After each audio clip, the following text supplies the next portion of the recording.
Good morning and welcome to Business Equity and Opportunities. I'm Scott Sander. As part of Circle City Broadcasting's Focus on Community pledge, this show speaks directly to entrepreneurs and small business owners to help educate, inform, provide necessary information to develop the skills you'll need to start and then grow a successful business. We think, unlike any other show here or elsewhere, and that the information comes directly from successful business owners and community leaders who actually live and work and have a vested interest in this community. So we take our cameras to them and we listen. Our goal is to provide useful and compelling content that also inspires individual confidence and builds on the community of stakeholders working together to secure equity, wealth, and prosperity around the state. Show's 7 segments are designed to cover the important topics you will face as you start and run a small business: how to get started and access capital, local and national events, networking opportunities, help navigating accounting and bookkeeping issues, general information on running your business, and we look at individual and industry successes. So, coming up today on Business Equity and Opportunities, we talked to the organizers of last week's Wealth and Wisdom Luncheon about the Great Wealth Transfer. Courtney Kincaid has an update on the controversial Beneficial Ownership Information Reports. Find out how you can build trust in the workplace.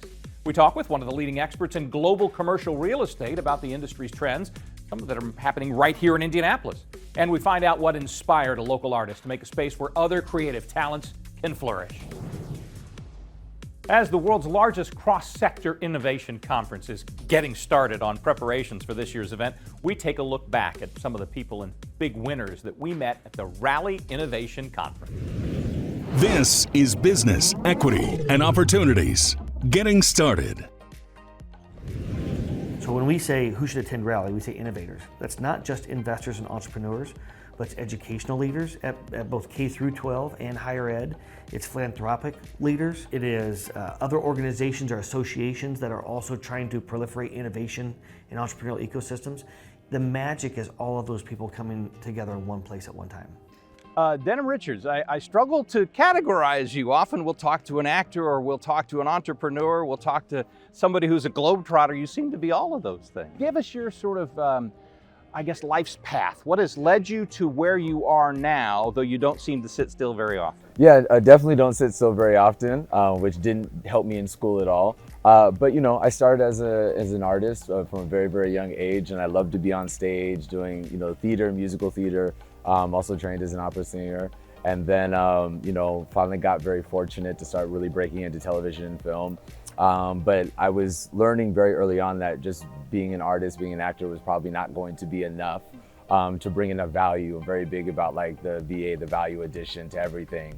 And so I wanted to learn a little bit more about like the business of entertainment. I do one-on-one coaching with business owners in our community, really kind of focusing on our underserved businesses. But I welcome everyone. So really it's what's your goal? What can I do to get you there? What can I kind of key you into, provide resources, help you out? I love people, I love relationships, and not just because of what I give to them, but what I get back from them. I love seeing someone, even a child, anyone, start from the bottom and you just see them grow. And that, you had an effect on that, you had an influence. So I love it.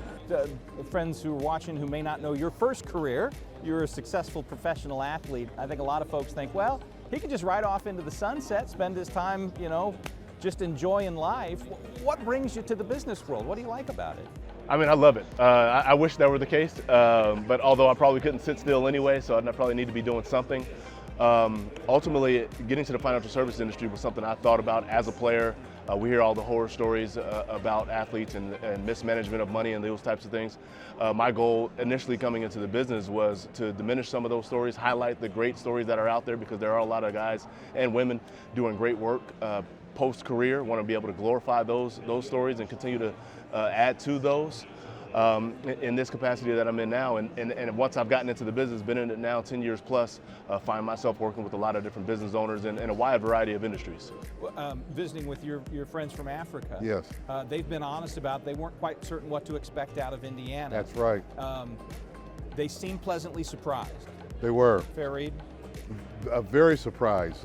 We had dinner last night at the Capitol Grill. They kept saying, well, this is nice. This isn't what I thought or heard about, or the weather here is nice. And I said, that's the Hoosier hospitality. this is the real deal. We are very welcoming here. You know, as Governor Holcomb says, bring the world to Indiana, Indiana to the world, and they just found out that is true. As somebody who is in an innovative field, is it energizing to be in rooms like this full of people with ideas? Always energizing. Everyone has ideas, you know, be it, is it in the creative industry, is it in, in marketing?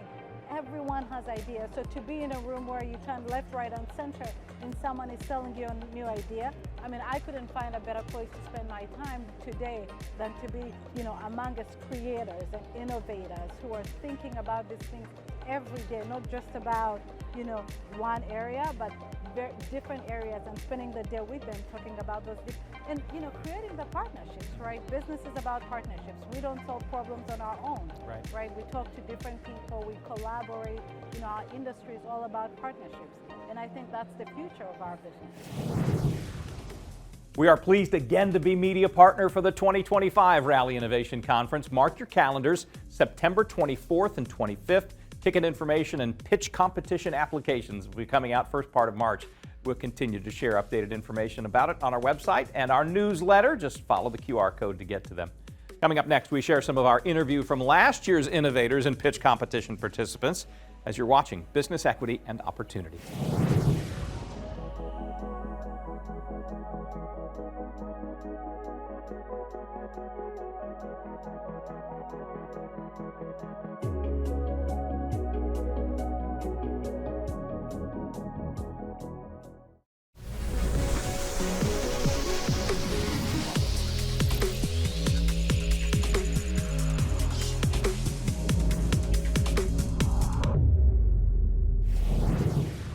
This is Business Equity and Opportunities. One of the largest pitch competitions in the world happens every year in Indianapolis at Rally.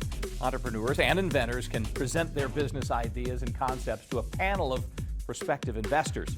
The Global Pitch Competition awards $5 million in investments for innovative startups and provides demo areas for a showcase for cutting-edge products and services from across the globe. Last year, we spent a couple of days meeting and interviewing many of the talented entrepreneurs. Here are some of those highlights. This is Business Equity and Opportunities. Access to capital. Startup Alley at the Rally Innovation Conference. There is always a row of people with big, bright ideas, maybe already on the ground working, but they've got ambitions for much, much more than that.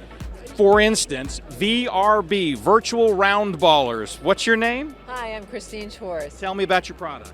It's the first movement-based basketball game in VR where you compete against a trash-talking avatar.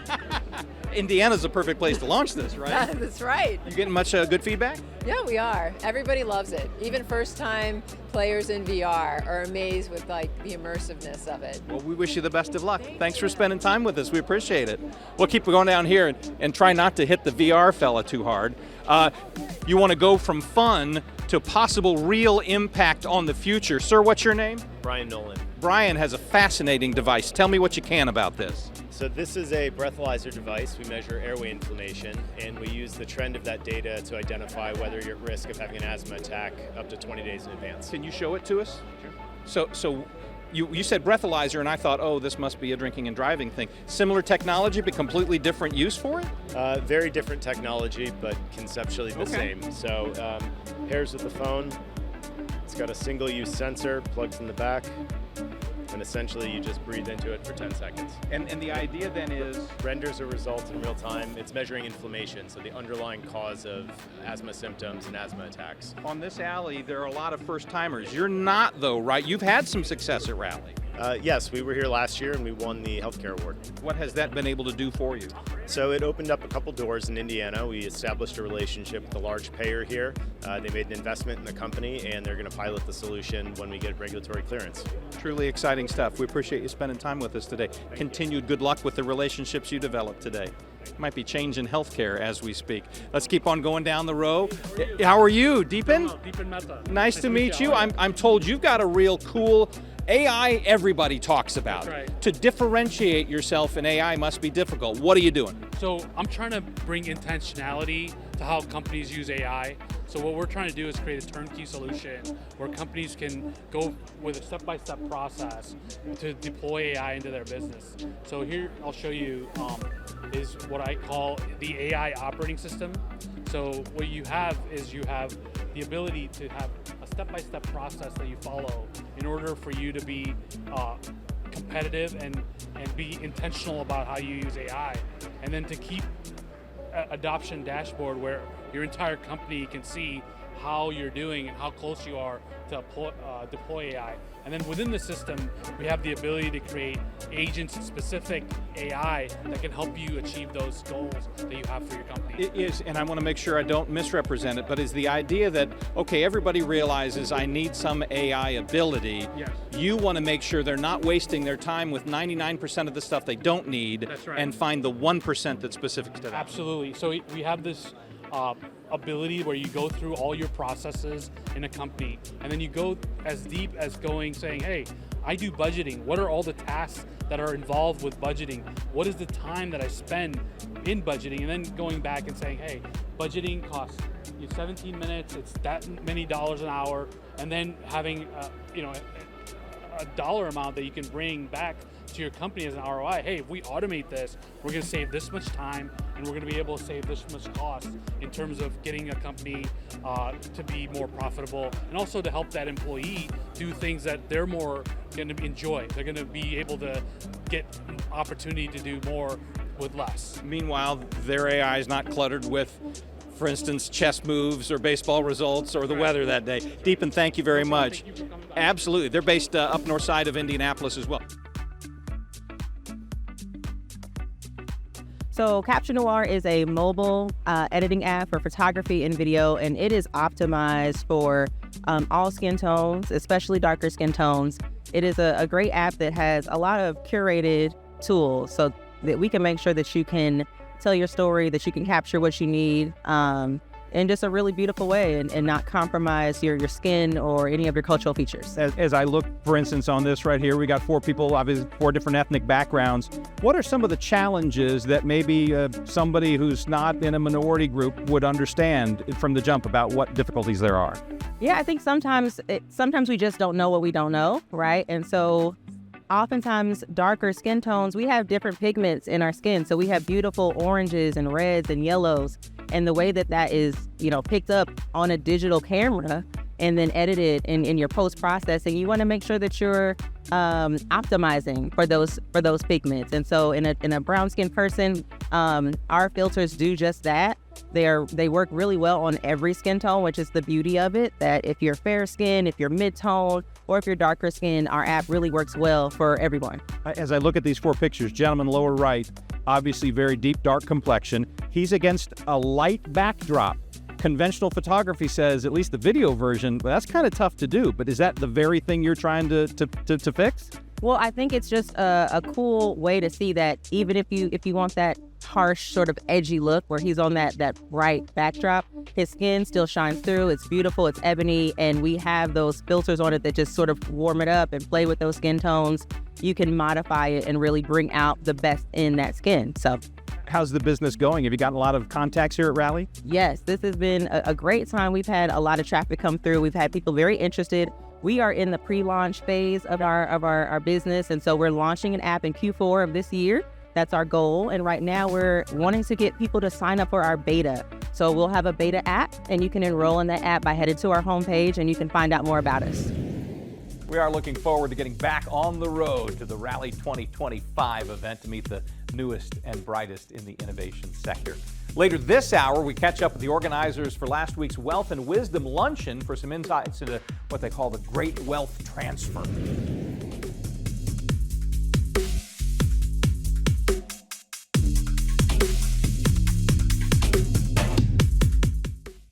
This is Business, Equity, and Opportunities.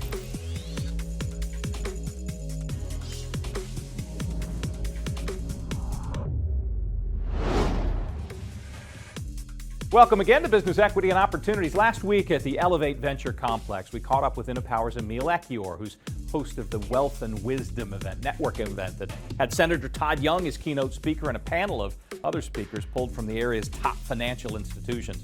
They were there to address what's called the Great Wealth Transfer. Emil explains.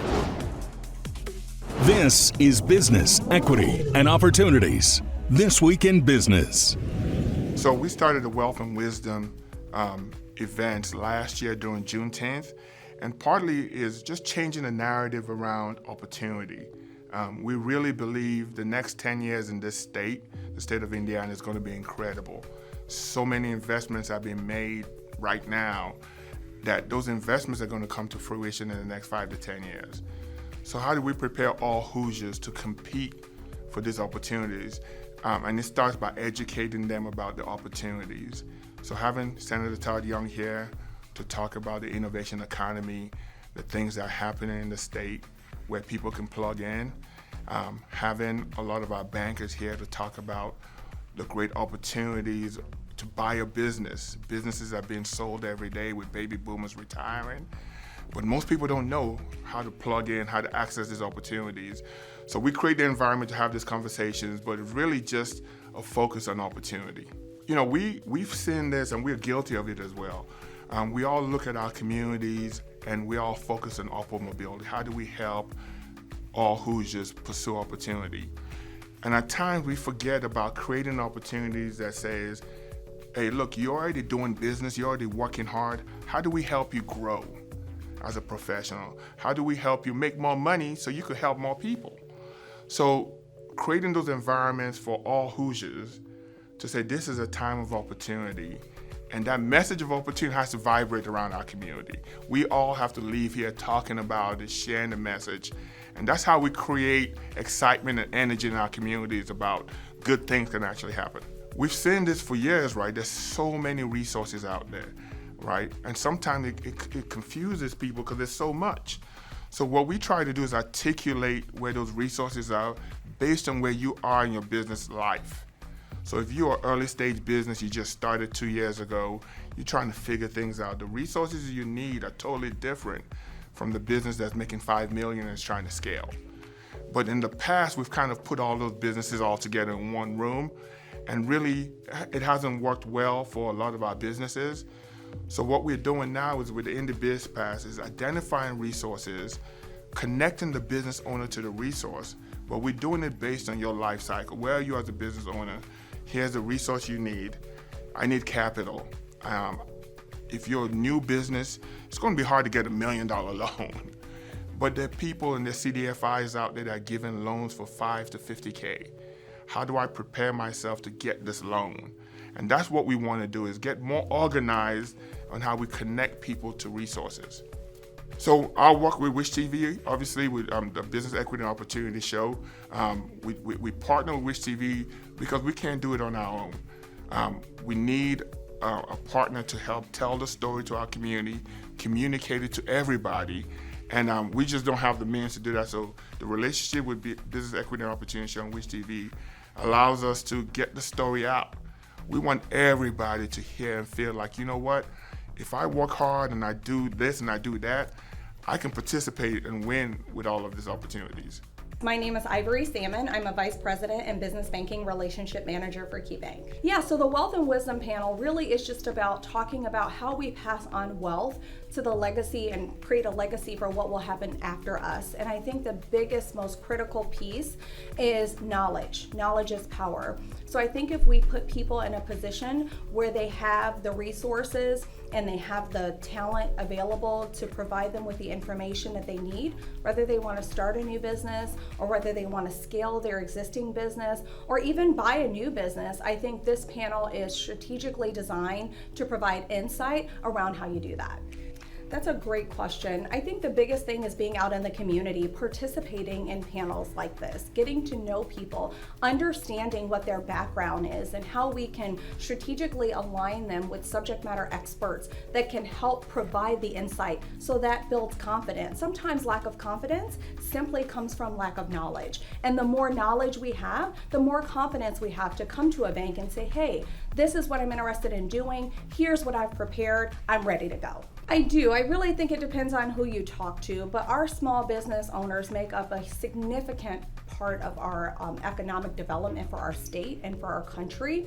And I think it's critical for them to have the tools and resources so that they can scale, so that they can potentially exit their company at some point, so they can pass on a legacy to their family. So I think it's hyper critical that we understand that the small business owners in our community really sort of act as the conduit for what helps our larger companies as well.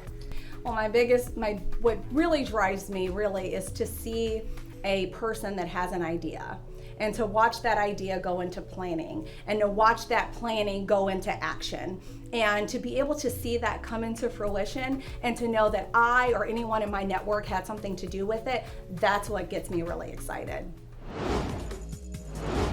When we return, Courtney Kincaid has updates on the beneficial ownership information reports that small business owners need to file this year. That's next on Business Equity and Opportunities.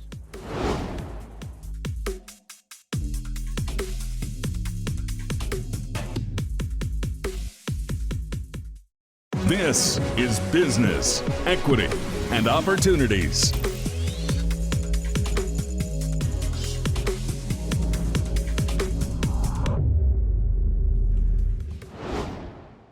This is Business Equity and Opportunities. Time to talk accounting and bookkeeping with Courtney Kincaid. Back with another update on those new beneficial ownership information reports that small business owners need to file.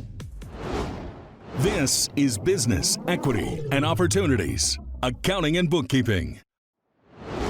So in late December, I was on and I talked a little bit about beneficial ownership information and the importance of filing, but a lot of uncertainty around beneficial ownership reporting. And so I'm back with an update. We have gone through several court cases at this point, and just this week, we had what looks like will probably be the end of the legal road. And so the need to file those forms is currently popping back up again. The agency that oversees this and the requirement has promised that they will do a 30-day extension, but we're still waiting to see when that actually is announced and what it looks like. So that's kind of an update on where things are in the legal system. However, at the same time, we have a bipartisan bill moving through Congress. It actually moved out of the House that would extend the delay for small businesses for another year. So what's really important for small businesses to consider when it comes to reporting on beneficial ownership is to start to get your ducks in a row. Whether that report is due in 30 days or whether it's due in a year, it looks like it will eventually come to be. And so working with your lawyer or CPA to understand if you need to file that form, finding out what information you might need to start collecting, is probably a good idea. While we had the injunction, it was optional to go out and file those BOI forms. So if a small business has already reported those forms, there are no changes. It's the same process. Really, we're just looking at when the delay will actually take place. So, it's an ever-changing process, but make sure you're talking to legal counsel as well as your CPA to kind of stay abreast of what those updates are as they kind of happen daily at this point. With tax season in full swing, business owners, you'll want to catch Courtney's updates for potential changes and reminders about the deadlines coming up over the next few shows. This hour, before we take our break, we check back in with the founder of InnoPower, Emil Ekiyor, with news about the upcoming Sports Tech Innovation Showcase, February 26th. One of the things we learned last year during the NBA All-Star Weekend was when we have guests in town, people want to be entertained, but people want to learn about business, about opportunity in Indianapolis. They've never been here before, and now they're here. So we've decided to activate different events. So the NFL Combine, we've had it here since '84. We have so many GMs and players all in town. But sports tech is a thing that's grown so much in our country. Indianapolis has said we want to be the sports tech capital of the world. We have the NCAA here. We have the Indy 500 here. We have the Pacers. We have the Colts. We have Notre Dame down the street. We have Ball State. We have IU. We have Purdue. So we're primed to do that. So Sports Tech HQ was an entity created to do that for our city. So while we have all the GMs in town, all the players in town, all the coaches in town, we're going to showcase what Sports Tech HQ does, and some of the companies that they've supported are actually doing work for the Combine. But also we have a lot of former athletes that have done so much in Indianapolis.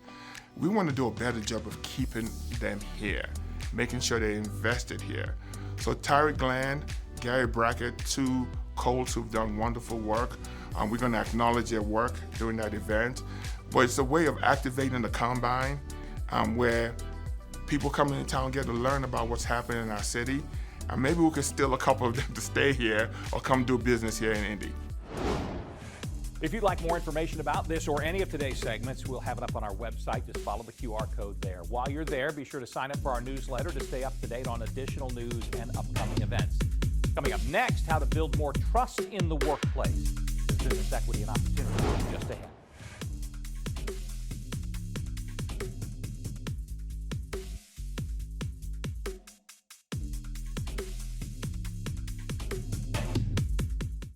This is Business, Equity, and Opportunities.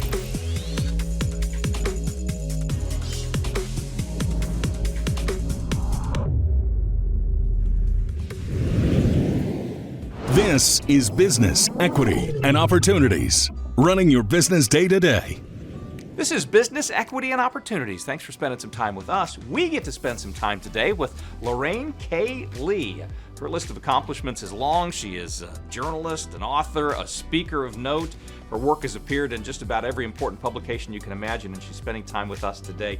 Thank you for being with us. Fitting that we're on a video call because that's part of what I want to talk to you about today. You have ideas, tips, thoughts for people who want to have a more successful workplace. That can come from the boss's side, that can come from the employee's side, all under the idea of building trust. You've identified some interesting differences in trust between, say, what one group feels and the other group feels. Trust is such a key part of our workplace, whether we are working in a corporate environment, perhaps even more so when we're in an entrepreneurial setup, right, where networking and the relationships we build are so key to the lifeblood of our business. And trust is going to be such a critical piece of that. And there are a few techniques that I can share and a few ideas that I can share that allow us to build trust.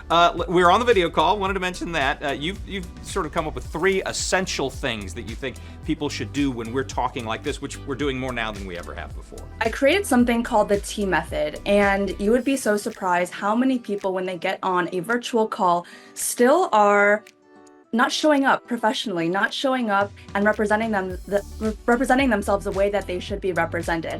And so the T method is a simple framework for you to follow to be able to ensure that you are showing up well virtually. So T stands for tech, energy, and aesthetics. And of course, with our technology and our setups, there are so many really elaborate things you can do, but I like to just keep it simple, T method, focus on these 3 elements, and you will be set up for success. How does that play out? For instance, I have to say you're one of the few guests that I have not had to request, do you mind putting your screen a little lower? Do you mind your lighting being a little different? You seem to come into today knowing exactly the way you wanted people to see and hear you. Exactly. So tech is going to be things like making sure you have a clear webcam. You're not using the webcam that's part of your laptop, which is very grainy and not great quality. Making sure you have a microphone, for example, right? Energy. You want to make sure that you're showing up with energy and that you're engaged in the conversation, that you are breaking out of autopilot conversations. Because when we are virtual, so many of us are at home, we're relaxed in our chairs, we're kind of leaning back, right? But video mutes energy, and so we really need to be a little extra than we think is normal for that to break through, for you to feel my energy, right?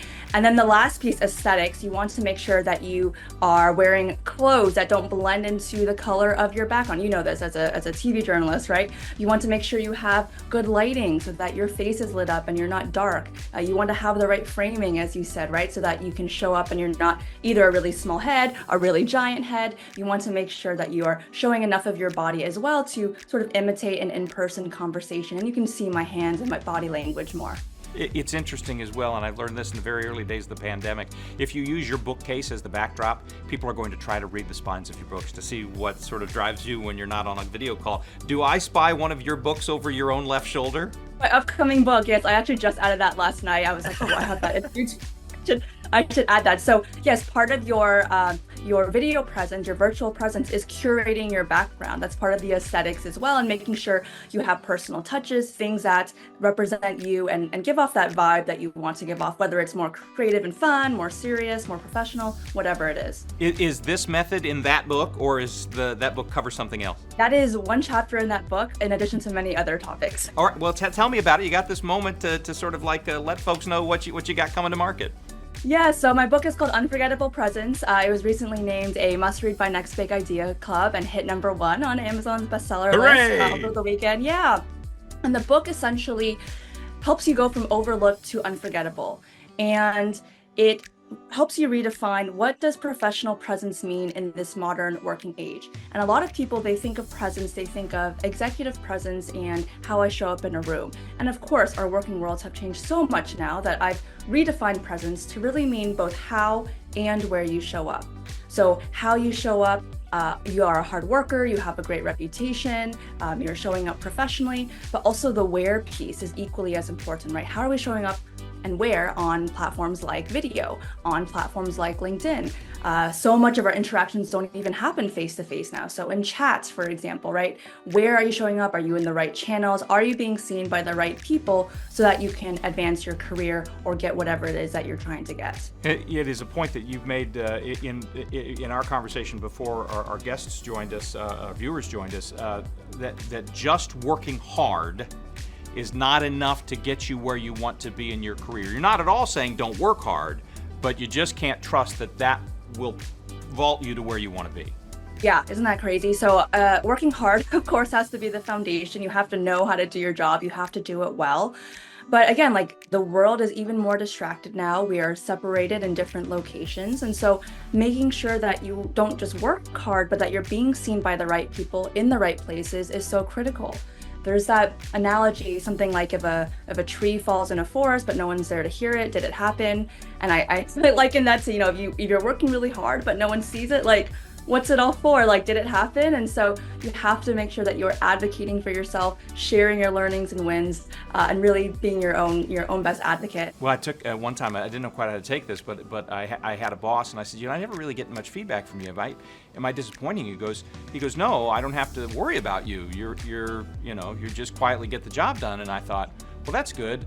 And then I thought maybe I shouldn't be so quiet about it. I'm not a very good CEO of my own company, I fear. Yeah, I think, I also talk a lot about the experiences of introverts in the book. So it doesn't necessarily mean you have to be loud. It's really more about being strategic, right? So introverts were super strong writers. So communicating your wins, communicating your learnings to the wider company, the wider team through chat can still be a way that you're advocating for yourself and making yourself known. Well, the insight, the expertise is fantastic. The book over her shoulder is Unforgettable Presence, Get Seen, Gain Influence, and Catapult Your Career. This is Lorraine K. Lee, new friend of Business Equity and Opportunities. Thank you. Thank you for having me. If you'd like more information on this or any of today's segments, please visit our website. It's beoshow.com or scan the QR code. Makes it easy as clicking your phone's camera. Coming up, we talk to an expert on global real estate who offers insights on what Indiana and other communities can do to increase their commercial footprint. Stay with us on Business Equity and Opportunities.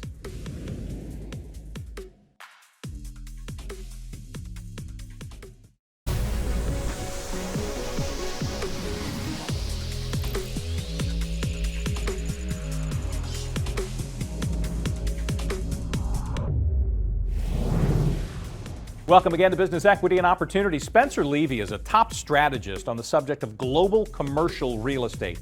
He was in our community last week speaking at an Indy Crew luncheon. Talked with us about the future of commercial real estate, offered some insights into what Indiana might do as a state to help grow its commercial footprint. This is Business Equity and Opportunities. Industry Focus. My name name's Spencer Levy. I'm a global client strategist, senior economic advisor for CBRE, which basically means I run around the world giving speeches to the largest real estate owners and occupiers. I'm also fortunate to be the host of CBRE's podcast, The Weekly Take, which is the #1 most downloaded podcast in real estate. But basically, it all comes down to this. I advise clients on what they should be doing in today's real estate markets. Well, I started off, I've been in the business for 30 years. I was a lawyer, I was a banker, I was a capital markets leader, but to be this job, there was a career change I made, actually later in my career. It was in 2015, I gave a speech in front of 3,500 people in Denver, and I was given the economics overview. And it was a moment I said, when you see most economics overviews, you've seen them, lots of charts, very academic, a little dry. I'm like, there is a better way. And I said, I'm gonna do it my way. And my way was highly engaging, pictures, I had a costume change, I was calling people out of the audience. It was maybe the first and last economics overview that got a standing ovation, but it changed my life in a positive way. But it came down to one word, courage. I had the courage to do it later in my career, but here we are. So the two mega trends that I talk about are the reshoring of manufacturing and the movement of the economic center of activity within cities from central business districts to what we would call live, work, play neighborhoods. And I think they both create tremendous opportunities, particularly for places like Indiana. And so in Indiana, you've got lots of land here, you've got lots of water here, and you have, relatively speaking, cheaper energy and a friendly business environment. All those things are going to drive new manufacturing here. It's going to drive data centers here, which is AI and crypto and those types of things. And so you need to look at these mega trends and say, well, where does Indiana fit in? Well, it fits in on the manufacturing side really well. But then you sit here where we are in Indianapolis right now. We're right next to the ballpark where the Pacers and the Fever play and the Colts play a few blocks away. And what I like about this area, and I would point to areas just like this in Cleveland, in Milwaukee, in other markets, they concentrate their growth in submarkets. This is the type of submarket where you'll concentrate that growth because I use a term, durable demand drivers, and DDD. And the durable demand drivers are often a university. They're often a hospital system. But here, they're entertainment. And this entertainment hub as that durable demand driver, I think is increasingly important. It's not just the restaurants and bars, we're in a beautiful one right now, but it will drive other businesses here. And so I was just in Miami in Wynwood, which is a section that's used to be, or still holds, the Art Basel Arts Festival. Who's there now? A lot of the creative industries, architectural firms, other forms of businesses, because they like that concentration of cool and creative. Even though it's an older neighborhood, it's a cool neighborhood. And here you have a great combination of the new and the old, which I think could really thrive right where we're sitting in Indianapolis. We have an affordable housing, workforce housing crisis in America that should be considered a crisis, and it's just not talked about enough. The average person is considered to be quote unquote housing poor. If they pay more than 30% of their take home pay in housing costs, the average American is now housing poor. In places like California, they pay more than 50%. It's catastrophic. People don't look at it that way, I do. And back to your question, Peggy, going to a place that's more affordable, of course that's better to make your dollar stretch further, particularly when you have the price of eggs going up like it is and other cost of living. Of course it matters. But now I'm going to say exactly the opposite thing. And this is why. I'm going to say having a market that gets more expensive is a high-class problem to have, because you want to be in a market where things are getting more expensive. You want to be in a market where you're growing, because if things are getting, you don't want things to get more expensive and say, oh, look at this, it's more expensive. It means you're growing. It means there's more demand for your goods. It means there's more demand for your apartments. It means there's more demand for cars and tickets to the Pacers. I recognize that that can stretch people's salaries. And I'm not advocating for that. What I am advocating for, black and white, is growth is the only solution. It's the only solution to all problems. And unless you have a growth mentality, you're going to be left behind by other cities that do. I was just having a conversation a moment ago, and when you take a look at growth, a lot of people want to put tax incentives on problems. And listen, I'm all for tax incentives. I'm all for more money towards anything that can grow the economy faster. But I think the one area where places like Indianapolis have an opportunity, and they should seize it, is make this the easiest place to build. And that doesn't have to be the whole city. You could make little innovation zones within the city, and within those zones have permitting relief that rivals any place in the world. Because the number one issue, the reason why you have all these older office buildings within blocks of where we're sitting right now and they can't get converted, isn't the cost. It's the time to convert them. It's the permitting process. And I'm not saying Indianapolis is unique. They're not. Most big cities are very difficult to get permits. But you say, you know what, you come to Indianapolis, you're going to get your permit faster, you're going to get more buildings converted, you're going to get the buildings get more valuable, and it's going to help all businesses. So I'm not pointing at Indianapolis or Indiana, I am just pointing at other cities as like the city that wins on permitting will win. Well, I'm fortunate, I have 3 kids, and 2 of them are in college. I'm visiting one of them who's overseas in Madrid in a couple of weeks. That gives me the most joy in my life is my family. I'm also fortunate that I love what I do. I'm not going to hide the ball. I love coming out and meeting people.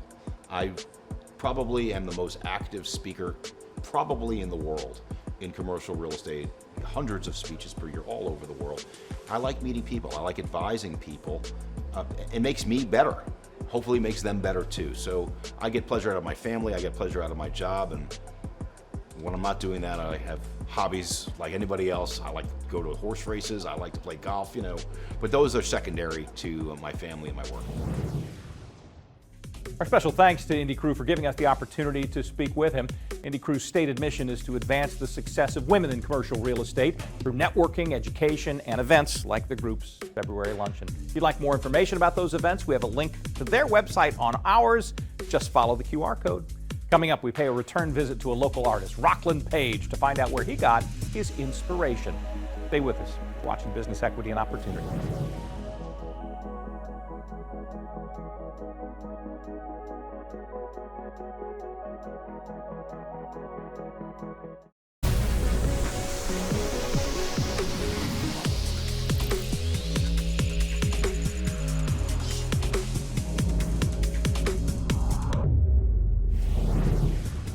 Time for a favorite part of Business Equity and Opportunities each week, our success story. Rockland Page is an Arsenal Tech and Ball State grad whose initial career in graphic design took a turn when he transformed a creative outlet into a booming business. He has returned to Indianapolis to open Rock-A-Block, an expression of his artistic talents that were very much influenced by his family. This is Business Equity and Opportunities Success Story. My name is Rockland Page. Everybody calls me Rock. And we're in my new location in Indianapolis, the Rock-A-Block Design Studio, located at 1332 North Illinois. So in 2017, I launched rockablock.com out of my basement. But I knew I wanted my products to look like they came from a store shelf. I didn't want them to know it came from this dimly lit basement with a single light bulb hanging from the ceiling and, you know, clutter all around. And slowly but surely started building up over time. As I began to get bigger orders for items, I began to, do more shipping. I knew I needed a bigger place, and I really wanted to involve the community in what I was doing, because I was doing comedy shows, poetry readings, all these things in my space. And it seemed like I needed to go somewhere where that was more prevalent. I decided to, take my chances here in Indianapolis. And it's been a harrowing journey. Coming back after 20 years, in so many ways, it feels like a whole new place. And one thing that really drove me to come here is just the change in the art scene. When I left, I feel like there really wasn't much here for me, but now there's other things going on where we don't have to wait to certain times of year. There's something going on all the time. And just to see the acceptance of art and culture and innovation here really encouraged me to come here versus going to Chicago, because I feel that I can really make my mark here. And not just within Indianapolis or Indiana, but ultimately the entire nation. Growing up, I've always loved art and design, and I've always been a bit of an entrepreneur. Originally, I wanted to be a comic book artist, I would draw Ninja Turtles and Treasure Trolls and whatever was popular back in the 80s and 90s. And I would sell these drawings to my classmates and teachers and friends. I would do portraits. But overall, my level of art came from my grandfather. He was a self-taught artist.